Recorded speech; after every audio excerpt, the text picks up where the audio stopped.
Shalom, shalom, shalom, peuple de Dieu. Que le Seigneur nous bénisse abondamment et que sa main soit au-dessus de nos têtes en permanence.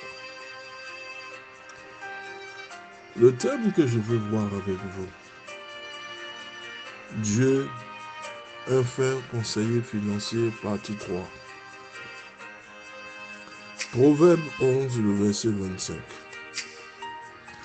Une personne généreuse sera comblée de biens en retour.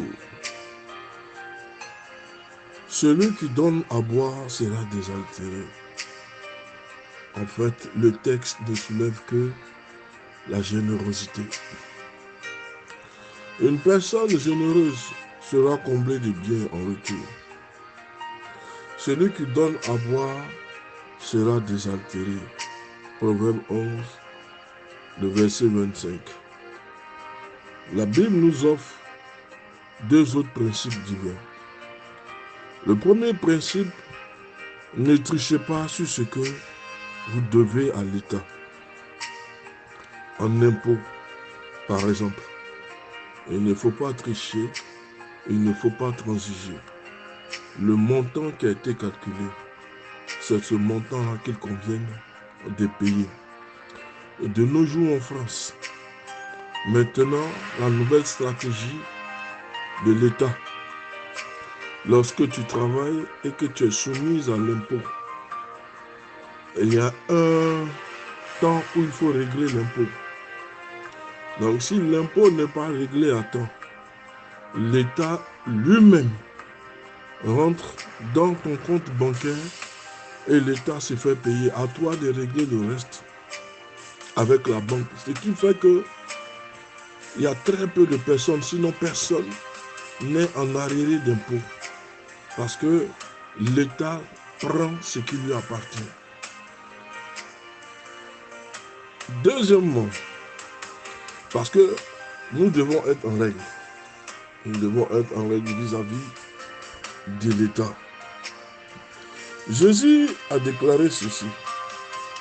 Rendez donc à César ce qui est à César et à Dieu ce qui est à Dieu. Luc 20, le verset 25.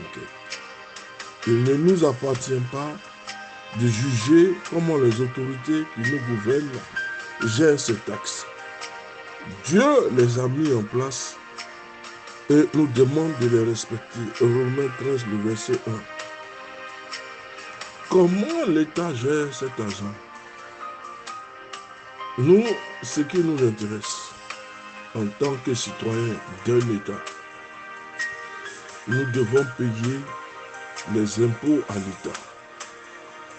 Nous avons un an pour régler l'impôt. Et comme je disais tantôt, maintenant, il n'y a plus d'arriéré d'impôt parce que, arrivé un certain temps, l'État lui-même va se servir sur ton compte bancaire. Que tu sois à découvert ou pas, l'État va prendre l'argent sur ton compte pour se faire payer.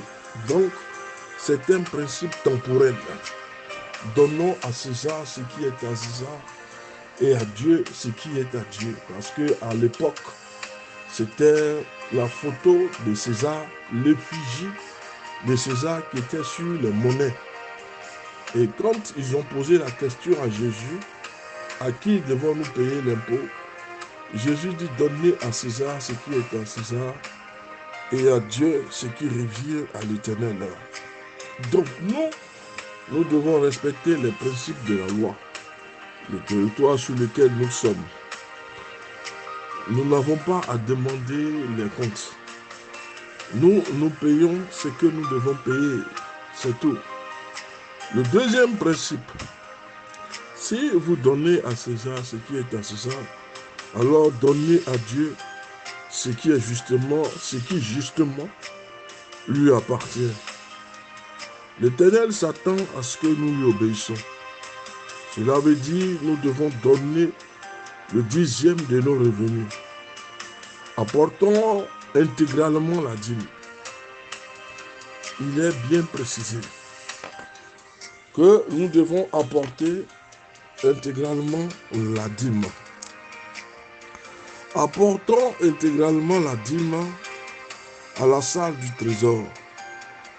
Mettez-moi donc à l'épreuve pour voir si je n'ouvrirai pas pour vous les écluses des cieux et si je ne répands pas sur vous la bénédiction en abondance. Malachie 3, le verset 10, règle la question de certains chrétiennes qui se posent la question, est-ce que je peux partager ma dîme?